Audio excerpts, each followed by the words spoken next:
by the interactions of supply and demand. And so this discussion kind of centers a little bit more on some reasons why wages and how they're determined. A couple of interesting points about it. There is some economic discrimination that does apply. But the first slide, it deals with something called compensating differentials. And these are factors that may cause a particular type of career or job to earn a different wage than another. And it basically arises from non-monetary characteristics of different jobs. And I gave some examples here. Summer jobs. Oftentimes they want to get a summer job. The difference between a safe or a dangerous job will be the difference with pay.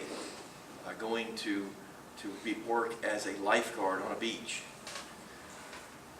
pretty easy, I would say, 95% of the time. I mean, there might be some emergency situations, but usually you're just out there watching, soaking up the rays, and it's going to be fairly safe. Yeah, I'm sure you got to get some CPR training, but I don't know if the pay would be as much as, say, working during the summer off the back of a waste management truck as a garbage collector. I think that's probably a little bit better pay. Not as glamorous, but a little more dangerous, a little more dirty. Just not a nice job. But that could be the difference there. Just that, the difference between safe and the easy, relaxed versus grimy type of thing that you might want to. How about paying the Golden Gate Bridge, or the Skyway for that matter? That probably going to pay you pretty well by going up that high. I have no chance of doing that. I don't know if you ever saw the show Dirty Jobs with Mike Rowe. I don't think it's being in production anymore, but maybe some reruns. And there was one show in which the guy, he was in the bridge, the Mackinac Bridge that goes over from the street on Lake Michigan. There's a little island called Mackinac Island, and from Michigan it goes, there's a bridge, the suspension bridge, like the Skyway, and during high winds it might do a little rocking like this.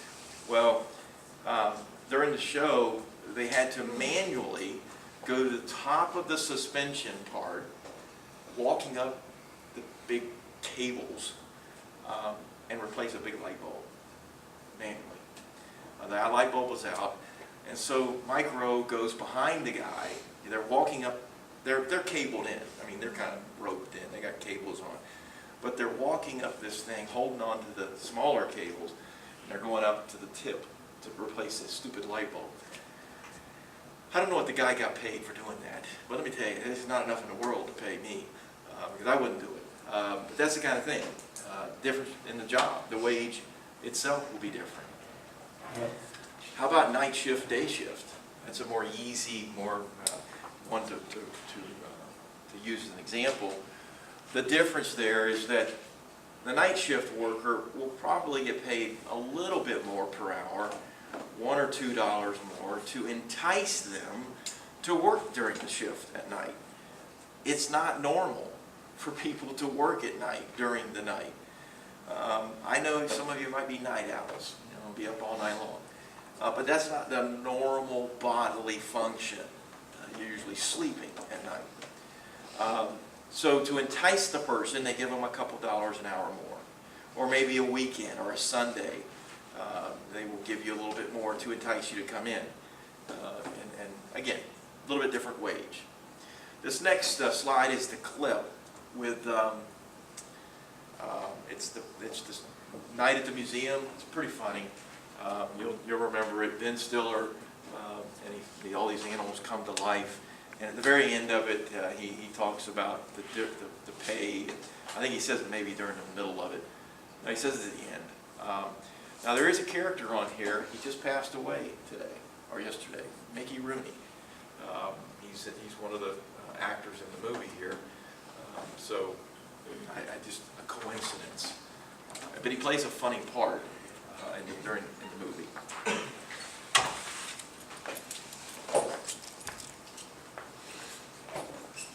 And this has to do with wage differentials.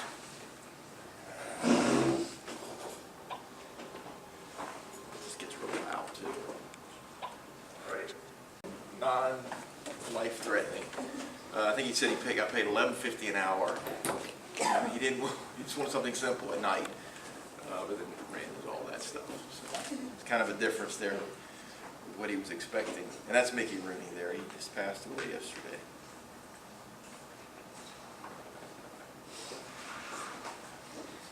There's some other things to talk about as far as determinants of equilibrium wage, what causes this equilibrium to come about. Human capital. This is the investment in yourself. Going to college, getting a college degree is certainly an investment in yourself. That's what we refer to as human capital. Typically college graduates will earn more than a high school graduate. So just that's always been the case, and still is. There might be occasionally an outlier that, you know, somebody who's got just a high school diploma might make a little more, but it's very rare that occurs. A couple other reasons that somebody might make a little more than you in a particular job and the wage might be higher. It's ability, effort, and chance. Sometimes a person's ability is just better.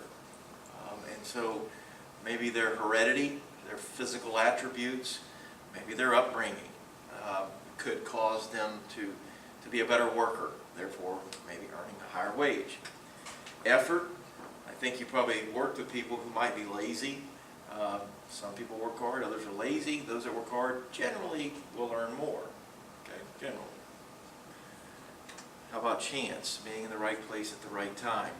That also plays a part of a particular kind of wage. When in terms of getting a job, sometimes you add to this. It's not what you know, it's who you know, typically. But that's getting the job itself. But oftentimes the determinant of a wage might have to do with these three things. Signaling. What is signaling?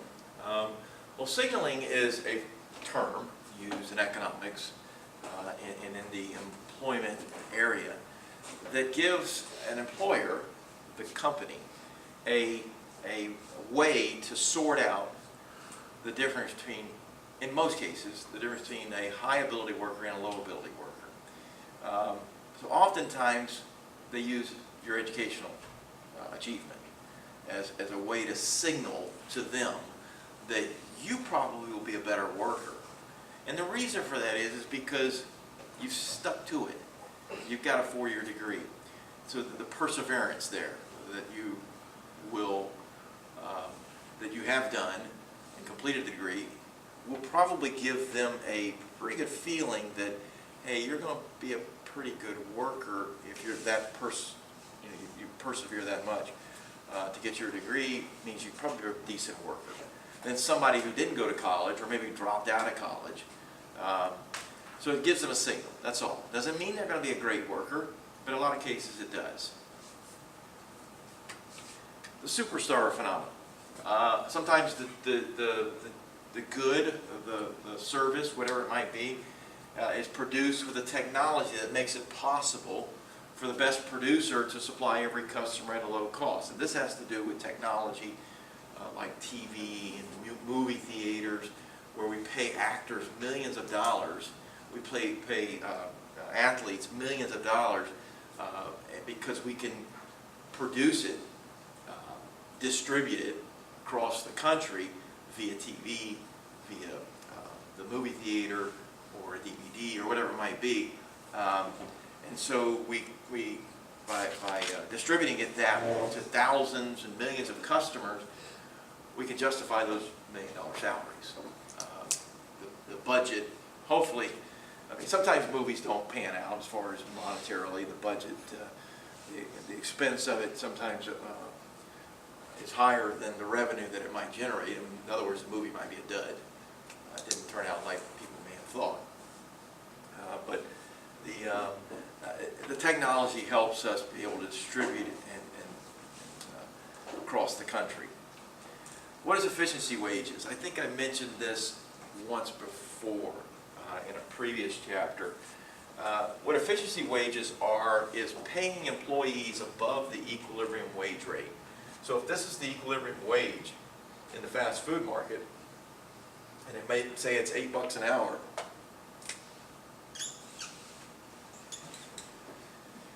if I'm a fast food vendor or company, I own a fast food restaurant, I'm going to pay my people $9 or $10 because I want to keep them. I want to be efficient with my dollars that I'm spending, and I don't want to have to rehire. I don't want to have to do this again. So to keep you, I'm going to pay you a little more. Hopefully that would work. And so that's what efficiency wages is all about. Paying them above equilibrium wage rates. It could also be benefits too. You know, add in the benefit. I'm going to pay you $8.50 an hour, but I'm going to add in this extra benefit to keep you here. I think Starbucks is pretty good with their benefits. Anybody work at Starbucks? I think they do have decent benefits, even for part-time workers. Yeah, I don't know what their wages are. I think they're a little bit higher too.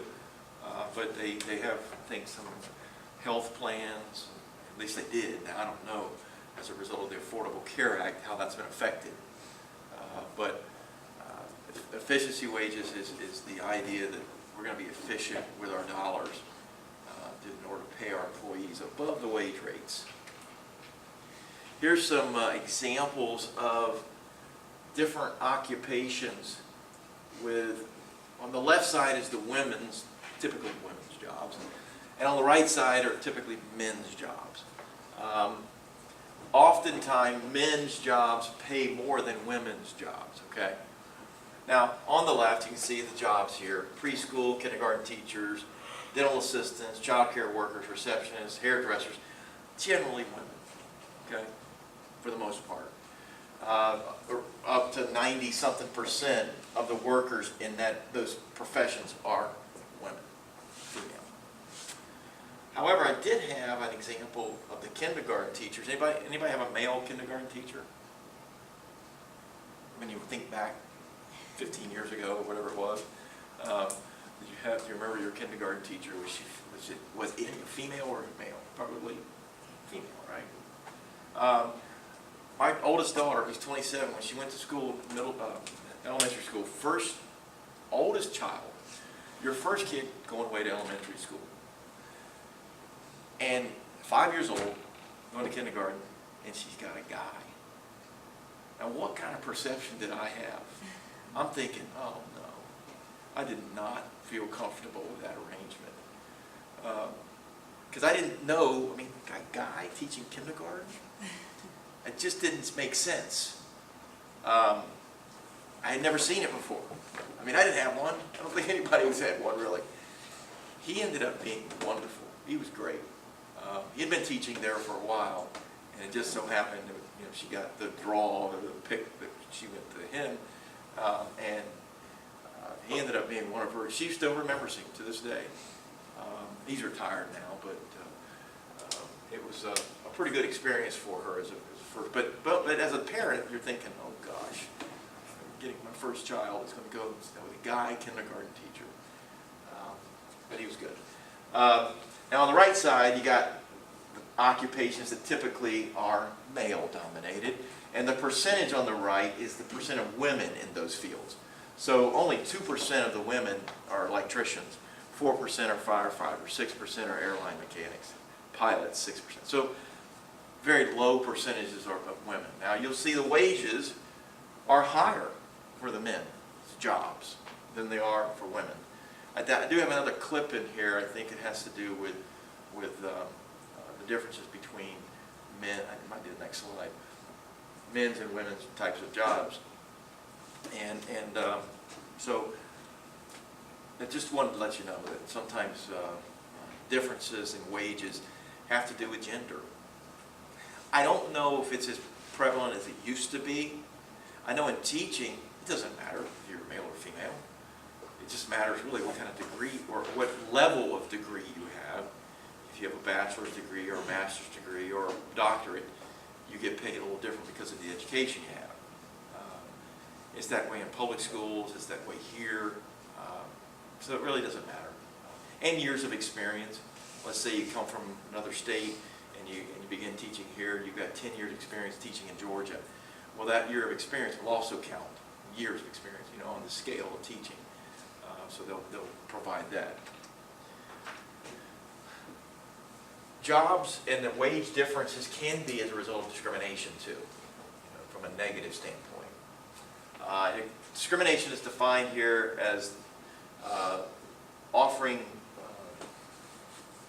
different people, similar individuals, who differ only by race, ethnic group, sex, age, or other personal characteristics, but the marketplace offers different opportunities. So you discriminate based on some different factors there. And that is obviously illegal to do. But sometimes discrimination occurs not because of these things. Many times people just immediately just say it is, because they don't know the statistics behind it. There are some other statistics that bear in mind about discrimination. On a day they call Wage Equity Day, politicians... So this is the clip here, another John Stossel clip on it's an older clip. The men and women earning more. I think there's some thing in D.C. that men and women are raving about. But you'll see that there's sometimes a difference. It may not be the fact that they're female or male. We're going to look at something later too. It might be because of the biological reason. In other words, a female having to stay home with a child, and their wages might be different from there on out. But we'll talk about that in a little bit. I think for the most part, women with families, children, would want to be more flexible with their time and look at careers or jobs that would give that flexibility, like teaching. A little more flexibility as a teacher. You get some time off in the summer, that kind of thing. But teaching, as I said earlier, we don't pay any difference between male and female. It's just there's a little more flexibility with that particular job. But discrimination is often measured by looking at the average wages of different groups, just male and female. And that's it. They don't look at any other thing.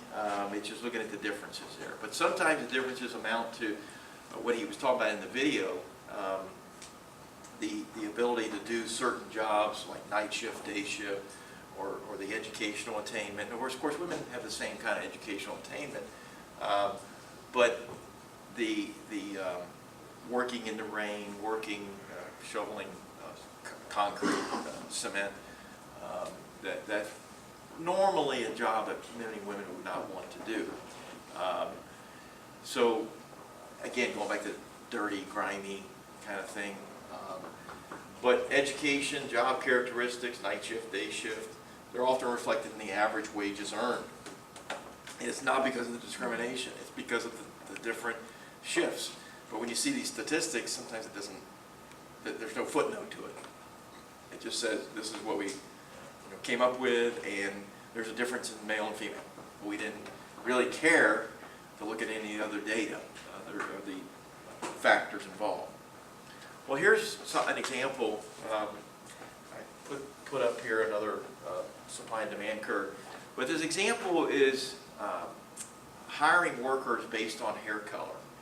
So it's a close example to discrimination based on race and skin color. But I'll just talk about hair.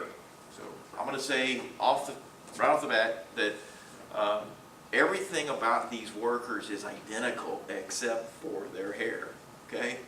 They have the same education, the same experience, everything is identical. But hiring workers based on hair color is discriminatory, all right? Because I want a particular color hair worker. Firms that discriminate, what will happen here at the beginning? Let's say that brunettes are the ones that firms want to hire. They're going to discriminate against the blondes. So the demand for, this is the business, the demand for brunettes will shift to the right. What happens to the wage?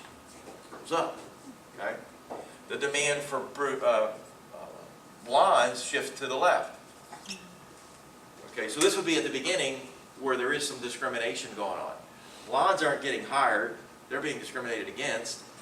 Brunettes are getting hired, so they're earning higher wages, blondes are earning less. If you saw at the end of that clip where the guy in the sofa factory there said that I hope my competitors hire the expensive brunettes or the more higher paying, because it's costly to them. I'm going to hire the cheaper blondes. That didn't come out right, but you get the idea.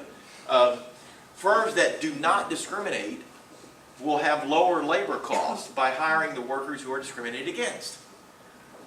If I'm getting into this business, this industry, there's nothing different but their hair color.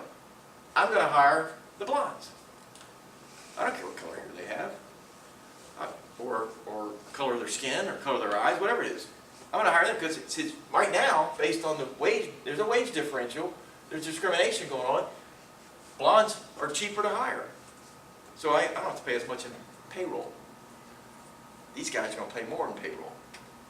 Eventually, though, over time, the entry of blonde firms, those that will hire blondes, and the exit of brunette firms, because they're hiring these expensive brunettes, they're going to go out of business, they're going to typically fail, will cause the demand for blonde workers to rise and the demand for brunette workers to fall. Finally, the wage differential disappears. So what will happen is this will start to shift back to the right because they're going to start getting hired again, and this will start to shift back to the left because they won't be hired as much because they're too expensive. So that differential disappeared and the wage kind of balances back out, okay, for both hair color workers. The motive, the remedy, the cure for employer discrimination in competitive markets it's a natural antidote. It's called the profit motive. Okay? If I'm only interested in profit, okay, and that's all I want, now what you should be looking at is the owner of a business, the profit, the bottom line, then I'm going to hire cheaper labor. There's nothing different about them. They have the same education, same experience, all that. That's going to eliminate any discriminatory wage differentials. The entry of firms that care only about profit tend to eliminate it. These wage differentials persist in competitive markets only when customers are willing to pay to maintain the discriminatory practice. So we get into another similar example, something called discrimination by customers. Sometimes customers have a preference. They prefer being served by brunettes. Now, I kind of shift gears a little bit with this. Think of a restaurant like Hooters. Now Hooters, and I'll shift it from hair color a little bit to male and female. They have an atmosphere, I guess, and you call it that, and they have particular kinds of people who will serve their customers. That kind, there's a female. Because customers, men in particular, prefer to be served by females. If you're a male that works at Hooters, you're probably in the kitchen. Okay, you're probably back in the back. I don't think you'd be serving the customers, because that's just not what their image is. That's not what they are about. They have had discriminatory lawsuits, Hooters, for I think because males were not hired as being servers. I could having to wear the orange shorts, I don't know. But if customers have a discriminatory preference, then those blonde restaurants would hire blondes, because that's what you want the blondes, or we hire females, because that's what we want, would have lower cost and charge lower prices, while brunette restaurants would charge higher prices and hire those expensive brunettes. And you pay as a customer too. You pay higher prices because you're more willing to be served by a brunette than a blonde. But the Hooters example is kind of interesting because, yeah, it's a preference. And so many people might think, well, it's discriminatory, but again, that's their image. I don't think, if they ended up hiring men to be servers, I think you'd see their business fall. I really would. I really think you would. I don't think the male patronage, I don't think you see as many men coming in to eat as much. So I guess they can qualify it, saying that you have to be able to get in those orange shorts. Joke, guys. How about airline attendants? Airline attendants and airlines have been sued in the past for discriminating against people who are overweight. They have not hired them to be an airline attendant. However, they have been able to prove their case, or at least defend their case, that there's a bona fide qualification that you must have in order to be an airline attendant. What do you think that is? Does it involve a height and weight standard? Weight, between, if you're talking about discriminating with people who are overweight and not hiring them to be an airline attendant. Flexibility. What? Flexibility, being fast. But how wide are those aisles? Other You than- got to be able to get down that aisle. I mean, it's about that wide, about 18 inches. If you can't get down that aisle, that's a qualification we need. Sorry, we can't hire you, whether you're male or female and you're overweight. We got to have you be able to get down that aisle without sideways. Sorry if I'm offending you, but that's kind of what you have to do. So that's why they may hire a person who may be overweight, but they'll put them in the front desk, the clerk at the, where you check in at the airport or something. But on the plane, it's different. There's some qualifications that are required for you to get down the aisle, probably fast, flexible, be able to get things done quickly. But it's just part of their job qualification listed on the application. What's comparable worth? Well, it's kind of a related topic, and this is where I'll talk about this biological difference too. Comparable worth is the gap between men and women, but led to this approach called equal pay for equal work. That's called comparable worth. The pay ought to be determined by the job characteristics rather than by supply and demand, rather than this.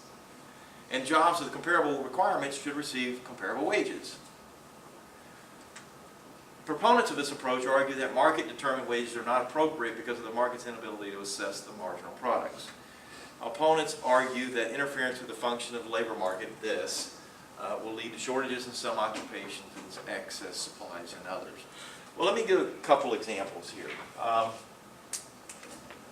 There's two different careers that come to mind, CPA and RN. Okay? Certified Public Accountant, which is you have to have a 5th year of accountancy here in Florida. That is, I don't know about other states, but most states. To become a CPA, to sit and get your license as a CPA. Okay? So 5 years of schooling. RN, on the other hand, is generally a 2-year degree, although there are 4-year degrees, but generally a 2-year program. Okay? We have one here, but we have a bachelor's now in nursing, but the RN usually is a 2-year program. Are these comparable enough in the job characteristics to be paid the same? Can you compare them? I know there are two different fields. One's in healthcare, the other is obviously in the financial markets and accounting stuff. So I don't know. If you could make a case for the fact that one has more schooling than the other, this one may have more requirements like continuing education, things that you've got to keep up with, prescription drugs, all the new technology of keeping a patient alive. I mean, you got to learn all that stuff. It just kind of keeps going. I'm sure you're gonna learn about tax laws here, that continues to change. But for the most part, accounting basics you learn in the schooling. I don't know, you can make an argument both ways, whether these jobs, because this one's more male-dominated, while there are females in the profession. And this is more female-dominated profession. So there might be that gap, but if you could compare them based on their job characteristics, they could make comparable wages. Let me give you another example, kind of related, but let's talk about the CPA, male and female. This leads into that little biological difference, and why you see statistics come out and say that men and women earn different amounts. This could be one other explanation to it. Let's say that both individuals, they both have CPA license, they both graduated from the University of Florida, same school, they both were in the top 5% of their class, they're overly qualified candidates, and they're 23 years old, they want a job, and they get hired at the same accounting firm. They get hired at a wage of, say, $50,000. One of the is it Big Four now? I don't think it's Big Six, I think it's Big Four. But they both get hired on. Again, they're 23 years old, they're not married, I'm just saying they're two people who graduated from UF, one's male, one's female, they get the same wage. They should. Get the same requirements, same abilities, all that kind of stuff. And after the first year, they both do a good job, and they get their evaluation, and they get a raise to 55. And they both got it. Again, they both did a good job. Second year, they both did a good job, evaluation, they get another raise, now they're at 60,000. Third year, she has a kid. She wants to start a family. Again, they're not married. Okay? She wants to start a family.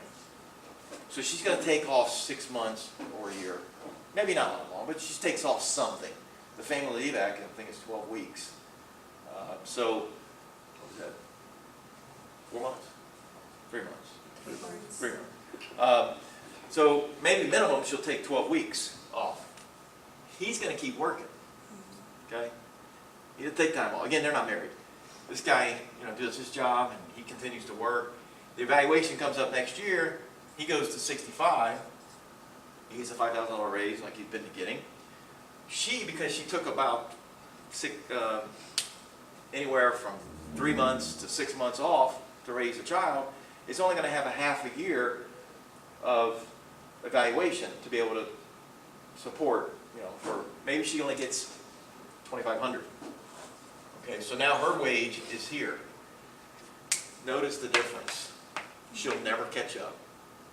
I mean, she goes back to work, and she is guaranteed to have the job back, but she'll never catch up. And nobody thinks of that difference.